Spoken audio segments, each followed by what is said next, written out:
Bismillahirrahmanirrahim. Assalamualaikum warahmatullahi wabarakatuh. Pada kesempatan kali ini, HMJSI Education yang merupakan proker dari Divisi Infocom akan membahas tentang sistem analis. Pada pembahasan kali ini, kita akan mengetahui pengertian dari sistem analis, fungsi dan tugas umum dari sistem analis, yang ketiga tahapan analisis sistem, yang keempat skill seorang analisis sistem, dan yang terakhir deskripsi jabatan. Untuk pengertiannya sendiri, sistem analis adalah seseorang yang bertanggung jawab dalam merekomendasikan suatu perangkat lunak atau sistem yang cocok bagi proses bisnis perusahaan. Proses pemilihan perangkat lunak atau sistem ini meliputi penelitian, perencanaan, pengkoordinasian, dan akhirnya memberikan keputusan sistem yang paling cocok dengan kebutuhan perusahaan. Oleh karena itu, tanggung jawab dari sistem analis itu sangatlah besar, sehingga kesalahan dalam penentuan sistem yang kurang memenuhi kebutuhan perusahaan akan berdampak besar pada kerja bisnis ke depannya. Ada yang mendefinisikan sistem analis sebagai: yang pertama, seseorang menggunakan pengetahuan aplikasi komputer yang dimilikinya untuk memecahkan masalah-masalah bisnis di bawah petunjuk manajer sistem. Yang kedua, seseorang yang bertanggung jawab menerjemahkan kebutuhan-kebutuhan si memakai sistem atau user ke dalam spesifikasi teknik yang diperlukan oleh programmer dan diawasi oleh manajemen. Selanjutnya, fungsi dan tugas umum dari sistem analis. Sistem analis memiliki fungsi. Yang pertama, mengidentifikasikan masalah-masalah dari pemakai atau user. Yang kedua, menyatakan secara spesifik sasaran yang harus dicapai untuk memenuhi kebutuhan user. Yang ketiga, melihat alternatif-alternatif metode pemecahan masalah. Dan yang terakhir, merencanakan dan menerapkan rancangan sistemnya sesuai dengan permintaan user. Untuk tugas-tugas sistem analis secara umum, yang pertama, mengumpulkan dan menganalisis formulir, dokumen, file yang berkaitan dengan sistem yang berjalan. Yang kedua, menyusun dan menyajikan laporan perbaikan rekomendasi dari sistem yang berjalan kepada user.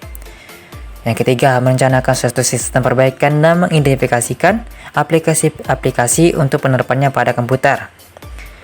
Yang keempat, menganalisis dan menyusun biaya-biaya serta keuntungan dari sistem yang baru. Dan yang terakhir, mengawasi semua kegiatan dalam perencanaan sistem yang baru.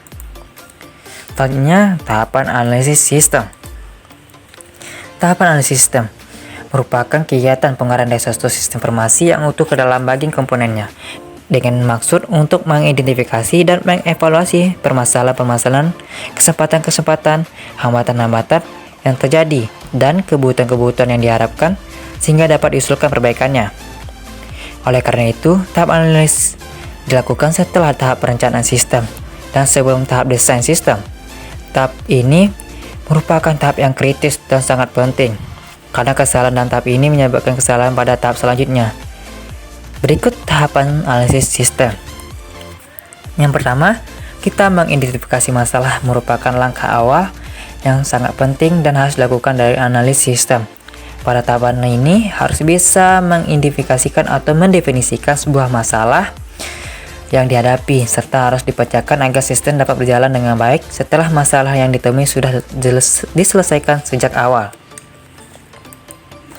Yang kedua, memahami kerja sistem yang ada.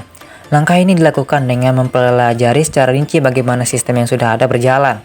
Untuk mempelajari operasi pada sistem ini, diperlukan data yang diperoleh dengan melakukan penelitian terhadap sistem tersebut. Yang ketiga, menganalisis sistem. Berdasarkan data yang sudah diperoleh dari tahap sebelumnya, maka tahap selanjutnya adalah perlu dilakukannya analisis dari hasil penelitian yang sudah dilakukan untuk mendapatkan pemecahan masalah yang akan dipecahkan. Yang keempat, membuat laporan. Laporan perlu dibuat sebagai dokumentasi dari penelitian. Tujuannya adalah sebagai bukti secara tulis tentang hasil analisis yang sudah dilakukan. Selanjutnya kita akan bahas tentang skill seorang analisis sistem. Untuk menunjang pekerjaannya, seorang analis sistem harus memiliki keterampilan, yaitu yang pertama, keterampilan teknis. Ini merujuk pada hard skill yang dibutuhkan sistem analis dalam melakukan tugas-tugasnya yang melibatkan teknologi. Keterampilan ini begitu penting untuk mengevaluasi solusi sistem teknologi atau merancang solusi baru demi memenuhi kebutuhan organisasi. Seorang sistem analis harus memiliki pengetahuan tentang sistem operasi yang umum, bahasa pemrograman, dan platform perangkat lunak. Selain itu, beberapa keterampilan teknis yang diperlukan seperti SQL, sistem analis, business process mapping, Business Analyst, Oracle, Business System, Software Development, Project Management. Yang kedua itu berpikir kritis. Tugas seorang sistem analis fokus pada pemecahan masalah dalam beberapa tahap, mulai dari menganalisa kebutuhan organisasi hingga merancang dan mengimplementasikan solusi. Untuk melakukan tugas ini dengan baik, sistem analis harus menggunakan keterampilan berpikir kritis yang kuat. Dengan begitu, ia dapat mengidentifikasi masalah, mempertimbangkan solusi, mengimplementasi rencana, dan mengevaluasi perbaikan yang ada. Yang ketiga, komunikasi. Sistem analis akan secara teratur berkomunikasi dengan banyak pihak dalam pekerjaannya, seperti supervisor, kolega, staf, hingga klien. Karena sering berkolaborasi dengan proyek dengan kolega dan manajer, sistem analis dituntut dapat berkomunikasi informasi teknis sehingga klien dapat memahaminya. Itu sebabnya kemampuan komunikasi yang mumpuni menjadi salah satu skill yang harus dimiliki. Yang keempat, analisis bisnis. Kemampuan analisis bisnis perlu dimiliki sistem analis karena mereka harus mengidentifikasi kebutuhan bisnis atau perusahaan. Sistem analis harus mengembangkan sistem perangkat lunak dan memberikan saran inovasi program atau keamanan seperti yang tepat dan dapat dilindungi data perusahaan.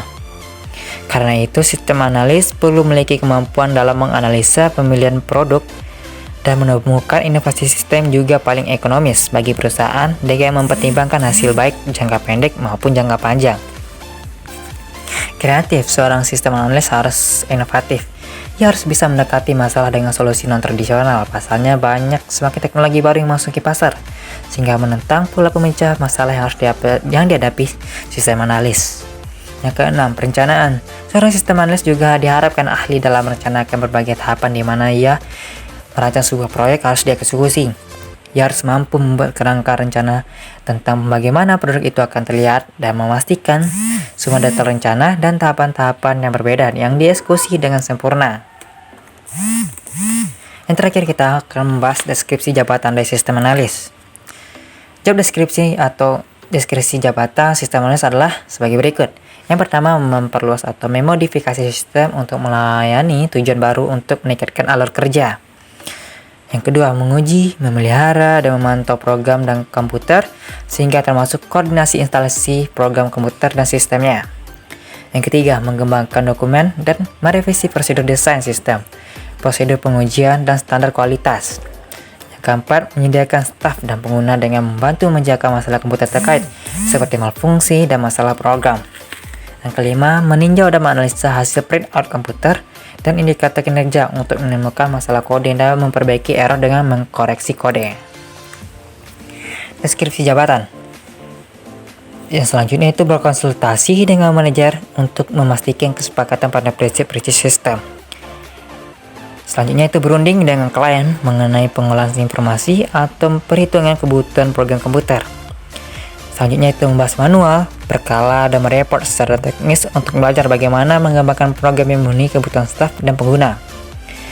Mengkoordinasikan dan menghubungkan sistem komputer dalam sebuah organisasi untuk meningkatkan kompatibilitas sehingga informasi bisa dibagi. Yang terakhir, menentukan software atau hardware komputer yang diperlukan untuk mengatur dan mengubah sistem. Oke, sekian dari penjelasan tentang sistem analis. Mohon maaf apabila ada kekurangan. Assalamualaikum warahmatullahi wabarakatuh.